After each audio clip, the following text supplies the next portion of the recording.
Team Jackson, what's happening?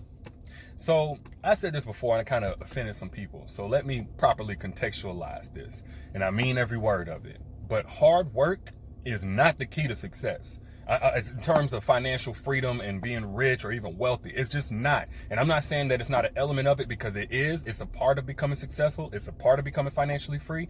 But if we're talking about the key deciding factor to achieving financial freedom, it's smart work. And I'm not talking about, people who got money are smarter than everybody else. No, but they had the right guidance. They had the right training. They had the right blueprint.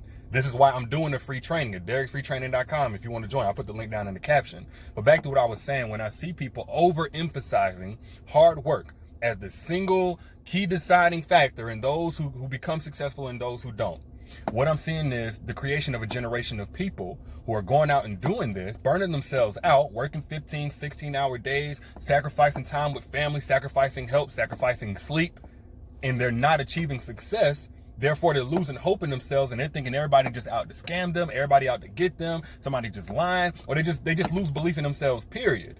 And here's the thing, like if you talk about success, say like being a successful swimmer, ask any elite swimmer, Michael Phelps, whoever you can get to, how did you become that great swimmer? What makes you different from everybody else? They'll tell you. It's because of the technique. It's the craft. It's the fact that I understand how to swim, the right way to swim. Yes, they worked hard, and they worked hard at their craft, but most importantly, they worked hard at the right things. They had somebody able to guide them. Matter of fact, if you see two swimmers, you see one who don't know what he's doing, you can clearly identify that, and you see one who does, which one is typically working harder?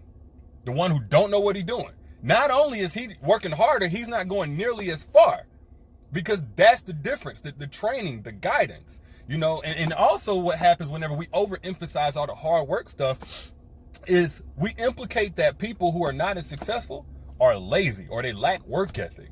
And I don't know if y'all seen registered nurses that work 15, 16 hours a day, or waiters and waitresses, or people that got 2 or 3 jobs, full-time parents, dads, moms, whoever, teachers.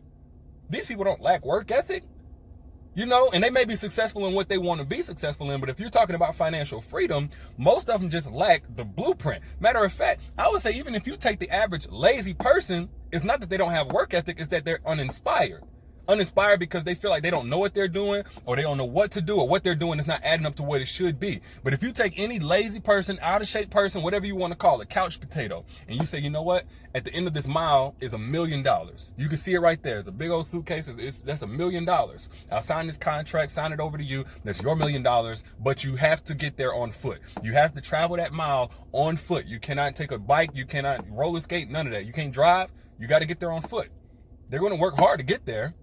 But I guarantee you, I don't care who you're talking about, they're going to take that deal. It ain't, I'm too lazy. No, once it becomes clear, once it becomes something that's simple because they understand it, they're going to do it.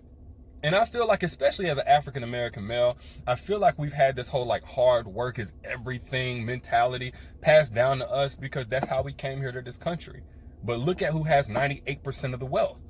They not only pass down the blueprint of hard work, but most importantly, smart work, how to start businesses, how to network, where to go get this training. That's why I'm such a big believer even in investing in it. Even if it's your friend or whoever, be willing to invest. If you can show up some $200, $300 J's, or $1,000 Louboutin shoes, or $400 hair, or whatever you got, you should be willing to pay somebody $100, $200 for their time, 30 minutes or an hour of their time, because it's worth it. But most importantly, man, I just don't want to continue this narrative that you need to burn yourself out and you need to, sacrifice your health and you need to compromise all the relationships in your life to become successful. If that's a byproduct of it, then so be it, because you wanted to get there in a certain amount of time. But the key deciding factor, the separation between those who are successful and those who are not, is smart work, the training, the guidance, and having the blueprint. Put more emphasis on that. Seek that. So, y'all let me know what you think in the comments. I'll holler at y'all later. Peace.